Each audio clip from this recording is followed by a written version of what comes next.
লালকালিতে সমাধির মধ্যভাগে ইংরেজি বড় হাতের অক্ষরে জ্বলজ্বল করছে ট্রাম্পের নাম।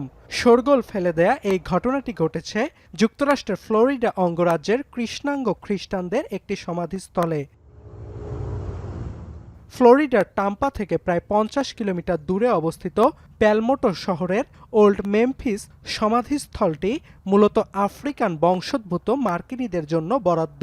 সম্প্রতি এখানকার অন্তত ১৭টি সমাধিস্তম্ভ ভাঙচুরের ঘটনা ঘটেছে, আর এগুলোতে লাল অক্ষরে লেখা ট্রাম্প ও ফ্লোরিডার রিপাবলিকান গভর্নর রন ডি সান্টিসের নাম।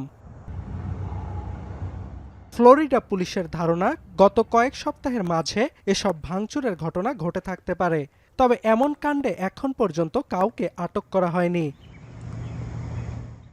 ওল্ড মেমফিসের সমাহিত পরিবারগুলো ভাঙচুরের ঘটনায় তীব্র ক্ষোভ ও হতাশা ব্যক্ত করেছে। And I just think it's a travesty that someone would do something like that. I don't know who would have the gall to come in a cemetery and vandalize it. I mean, extreme anger. That's my family and so many other families, individuals that I'm familiar with that are here. DeSantis and Trump. It makes you wonder, is it politically motivated? সমাধিস্থল ভাঙচুরের ঘটনায় প্রতিক্রিয়া জানিয়েছে white হাউসের মুখপাত্র Davies ইঙ্গেল। জানান, জঘন্য এই কাজের সঙ্গে জড়িতদের বিচারের আওতায় আনা হবে।